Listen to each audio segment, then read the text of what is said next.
Incorporated, fellow workers in government, ladies and gentlemen, mga minamahal ko pong kababayan, magandang gabi po sa inyong lahat.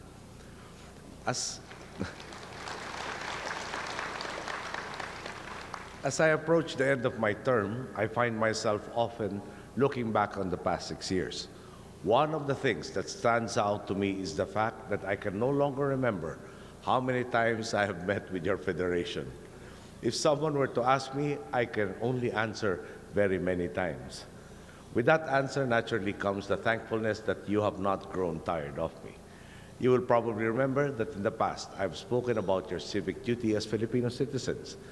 That was not just to remind you to pay the proper taxes, and that was not because the FFCCCII hasn't done enough.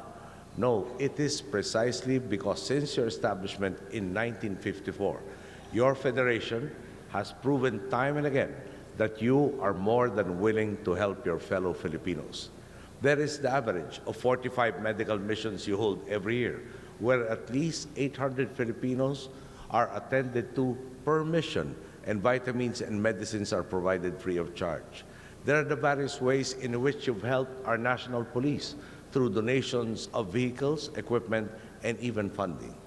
There is your drive to provide students with safe and durable classrooms and families with low-cost housing. There is your consistency, your dependability whenever disaster strikes, whether it's a fire, a typhoon, or an earthquake. The FFCCCII has always been ready to help victims of calamities. Of course, since I'm standing in front of some of the most successful businessmen in the country, I am reminded of the fact that you account for the majority of the 1,000 largest corporations in the country, through which you have helped to grow the economy and provided jobs. Finally, I must note the important role you play in fostering greater understanding and closer ties of friendship between the Philippines and China, whether in terms of cultural activities, trade and investment, or even in the informal manner in which you have served as a channel of communications, given the disputes in the sea known by many names. These efforts have certainly helped us, both the Philippines and China, continue to pursue peace, stability, and inclusive progress in our part of the world. This isn't new to you. I've thanked you many times before. Yet given the weight of my responsibilities these past 6 years, I have to express my gratitude for the way you have taken part in building our nation. In your actions, there is clear recognition of the challenges that Filipinos face in terms of poverty and security, and a desire to help. In particular, allow me to extend a special thanks to Dr. Alfonso Uy, Mr. Tan Ching, Dr. Alfonso C., Mr. Angel Ngu, and all of those who led your federation while I was president and proved to be very able partners. It seemed only fitting that we honor the FFCCCII through a presidential citation. But what my administration has done goes beyond that. Since 2010, we have worked to repay the contributions of organizations like yours, and indeed of all other Filipinos. Each of us took up the burden, each of us took up the task, and look how far we have come. We are the new darling of Asia.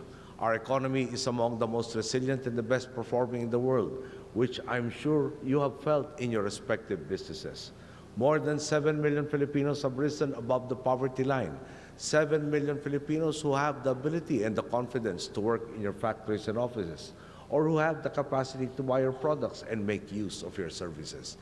Indeed, there remains so much optimism for the Philippines, and I'm sure that you share this sentiment. This is the last time I will be celebrating Philippine independence and Filipino-Chinese Friendship Day with you as President. With only 20 days left, tonight is perhaps my official farewell to the FFCCCII. At the same time, I also speak to you as a friend and partner who wants nothing more than to see all of you succeed and who has worked for that these past 6 years. My duties as Chief Executive end on June 30. At noon on that day, I will be just like you, an ordinary Filipino citizen doing his part, hoping for a brighter future in the coming years, not only for our country, but also and more importantly for the entire world. Again, Tosha Din Longchong, and good night.